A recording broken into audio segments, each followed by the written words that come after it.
कि care taker को appoint किया गया है। वक्फ बोर्ड के ऑफिसर आए थे अंजुमन ऑफिस को, उन्होंने वहाँ पर ताला देखा, फिर उन्होंने वहाँ पर नोटिस छिपा की है। इस पर क्या ख्याल है आपका? जी, जो भी हुआ अच्छा हुआ, क्योंकि मैंने भी सुना था कि गवर्नमेंट की जानिब से एडमिनिस्ट्रेटर अपॉइंट किया गया था। फिर उसके बाद कोर्ट चले गए, जो रनिंग बॉडी थी वो कोर्ट चली गई, तो उनका पीरियड ख़त्म हुआ। तब भी वो मैंने जहाँ तक सुना कि इलेक्शन करने की बजाय कुछ 3 महीने का एक्सटेंडेंट के लिए टाइम मांग रहे थे। तो फिर गवर्नमेंट की तरफ से एक एडमिनिस्ट्रेटर अपॉइंट किया गया। फिर उसके ख़िलाफ़ ये लोग हाई कोर्ट गए या किसी और कोर्ट गए, पता नहीं, मगर गए। फिर पेपरों में आया कि एडमिनिस्ट्रेटर गवर्नमेंट की तरफ से रद्द हो गया। तो मैंने कई वीडियोस भी देखे, मैसेजेस भी पढ़े, जिसमें कोई ऑर्डर कॉपी नहीं थी कोर्ट की। फिर भी ये बोला गया न्यूज़पेपर में, संजय वाणी, संजय दर्पण में आया कि कोर्ट का आदेश है कि एडमिनिस्ट्रेटर को गवर्नमेंट की जानिब से रद्द किया गया।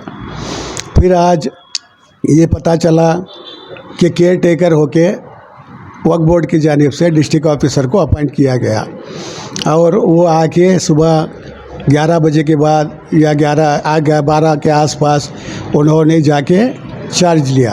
ये अल्हम्दुलिल्लाह अच्छी बात है, ये लेना भी चाहिए। तो सबका अगर मकसद ये है कि इलेक्शन हो, तो उसे चार्ज लेना, केयर टेकर वक्फ ऑफिसर, डिस्ट्रिक्ट वक्फ ऑफिसर केयर टेकर बन के चार्ज लेना, ये अच्छी बात है।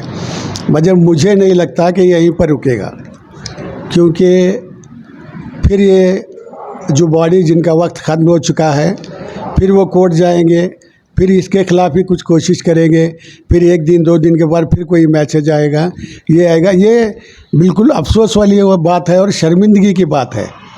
और कल मैंने कुछ फ़ोटोज़ भी देखे कि अंजुमन के हॉस्पिटल में एक ऑफिस है, तो वहाँ पर बैठ कर के खुशियाँ मनाई जा रही हैं, केक खाए जा रहे हैं। तो किस बात का केक खाया जा रहा है? एडमिनिस्ट्रेटर हटने का खुशी में केक खाया जा रहा है, या जो बच्चे अंदर हैं उनको छुड़ाने की आड़ में जो बार बार वक्त मांगा जा रहा है, या अंजुमन छुड़ाएगी, ये जो 3 महीने से खेल चल रहा है उसकी खुशी में केक खाया जा रहा है? ये बड़े शर्म की बात है। और जब चार्ज लिया गया तो वक्फ का इदारा बंद है, तो वो सदर आते रहेंगे, जाते रहेंगे, कमिटीज चेंज होते रहेंगे। आप वक्फ के इदारे को बंद कैसे रख सकते हैं? वक्फ का इदारा बंद था, इसलिए उन्होंने वो नोटिस लगाए। तो ये सरासर बेवकूफ़ी वाली बात है जो चल रहा है। तो इदारा कभी बंद नहीं होना चाहिए, इदारा खुला रहना चाहिए। जैसा कि कल आए हॉस्पिटल में ऊपर रहे, वो क्यों नहीं बंद किया गया? फिर ये बंद था तो वक्फ ऑफिसर अपनी ड्यूटी निभाएगा, वो नोटिस चस्पा करेगा, बोर्ड पर भी करेगा, ऑफिस पर भी करेगा, या इस पर उसके रूल्स हो काम करेगा। तो ये बड़े अफसोस की बात है कि ये वक्फ अंजुमन के ऑफिस को बंद किया गया। फिर ये बोला जाता है कि पुलिस को लाकर जाकर लिए, तो पुलिस भी सोच समझ कर ही आती है। उनके पास ऑर्डर था, इसलिए कोई पुलिस आई होगी। और मैंने वीडियो में देखा भी, अभी थोड़ी देर पहले एक वीडियो देखा कि सीधे सीधे ये कहा जा रहा है कि वक्फ बोर्ड रात में काम कर रहा है, वक्फ ऑफिसर किसी के इशारे पे काम कर रहा है या इंडस्ट्री के इशारे पे। तो वक्फ ऑफिसर को जो हायर अथॉरिटी से ऑर्डर आता है वो अपना फ़र्ज़ निभाते हैं। उनको ये भी कहा जा रहा है कि इंडस्गिरी के इशारे पर, इंडस्गिरी हो, सोनूर हो या और कोई हो, आप अपनी सियासत अपने हद तक रखो, क्योंकि ये ऑफिसर वक्फ ऑफिसर आके अपना काम कर रहा है।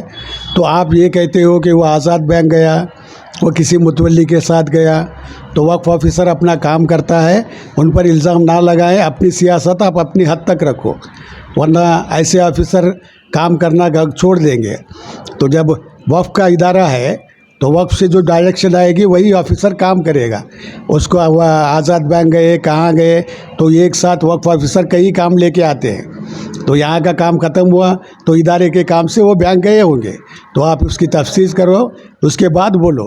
जहाँ यहाँ तक के जो ऑफिसर्स आए हैं वो इंडसगिरी साहब को नहीं जानते और सोनूर साहब को नहीं जानते, वंडरली साहब को नहीं जानते और जितने बड़े बड़े साहब हैं उनको नहीं जानते। तो वो अपना काम कर रहे हैं। सीधे सीधे इल्ज़ाम लगाना कि वो इंडसगिरी के इशारे पे काम कर रहा, आज़ाद बैंक क्यों गया?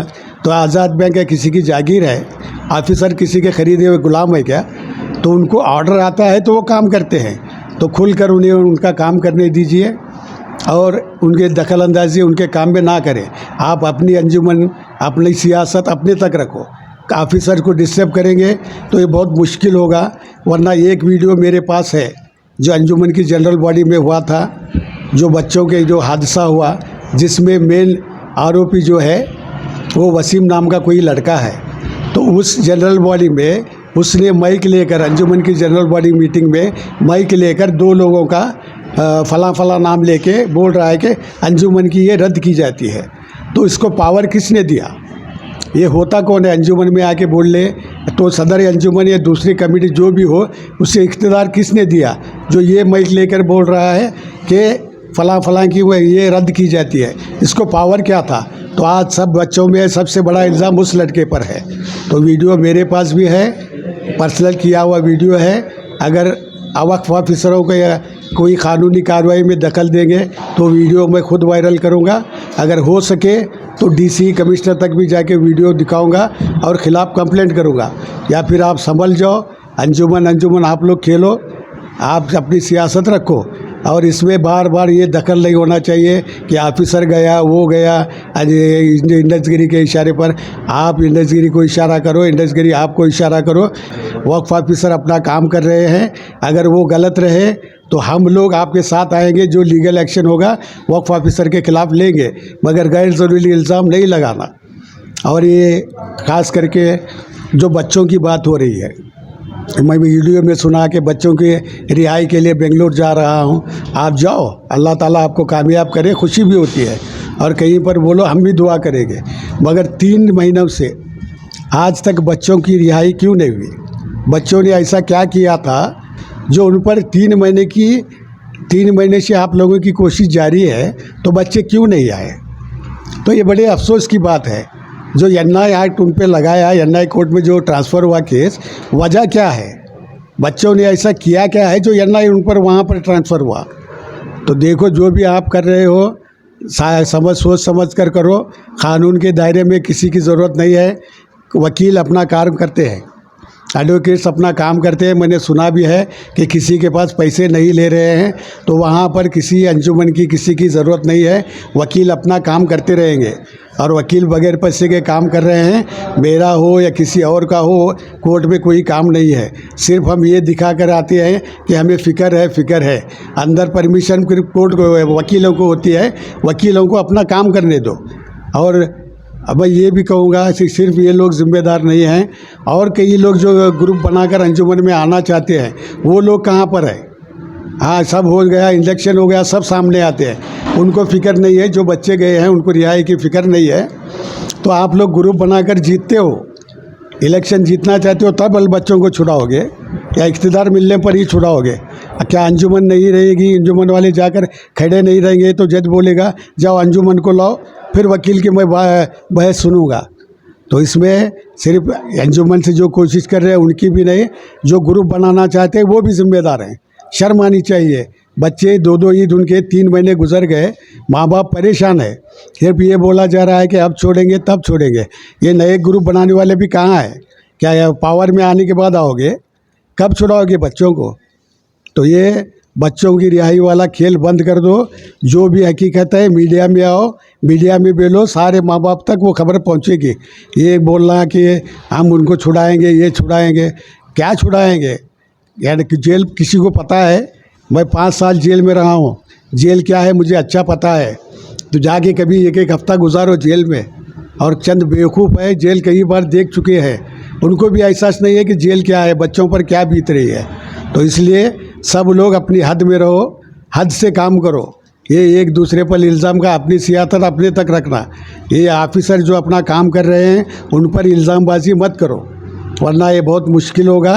अपनी हद छोड़ के बाहर नहीं आना, क्योंकि अंजुमन सिर्फ चंद लोगों का ये नहीं है, 17,000 में 11,000 मेंबर बचे हुए हैं। उसके बाद अंजुमन की हालत क्या है, कौन, वो भी 11,000 मर गए तो कौन संभालेगा। तो इसलिए नए मेंबर्स को बनाओ, जो भी है वो केयर टेकर के अंडर में है, उसको साथ दो। फिर ये कोर्ट जाना, ये खेल नहीं खेलना। अगर ये खेल खेलोगे तो फिर जो मेरे साथ कर सकते हो आप खुले हो करो, जो मैं कर सकता हूँ, जो भी हो, अपने आप को लीडर समझता, जो भी समझता, कौम का रहबर समझता, जो कर सकते हो करो। मैं जो कर सकता हूँ या मेरे साथ जो भी जुड़ के करते हैं, मैं भी खुला हूँ, करके देखो। कानून क्या है, कानून आप खेलो, बेल सब खेलेंगे, बच्चों को बाहर लाओ। और मैं अंजुमन के मेम्बरान से और शहर हुबली के अवाम से गुजारिश करता हूँ, मुसलमानों से, अंजुमन का इलेक्शन तब तक ना होने दें जब तक उन जितने भी बच्चे अंदर हैं वो जब तक उनकी बेल ना हो। सिर्फ बेल नहीं, जब तक उनका केस ख़त्म ना हो, कोई अंजुमन का इलेक्शन ना हो, तब तक केयर टेकर के अंडर में ही रहेगा, वक्फ बोर्ड के अंडर में ही रहेगा। इदारे चलने के लिए किसी की ज़रूरत नहीं है। पहले बच्चों को बाहर लाओ, केस ख़त्म करो, फिर उसके बाद इंशाल्लाह आप अंजुमन इलेक्शन करो। फिर आपकी से जो भी करना है करो। फिर एक बार कहता हूँ, जो भी हो रहा है बच्चों का क्लियरेंस मीडिया में आओ दो, और वकील अपना काम करते हैं। कोर्ट में हमें जाकर खड़े होने से कोई फ़ायदा नहीं है। वकीलों से कांटेक्ट रखेंगे तो वो बता देंगे।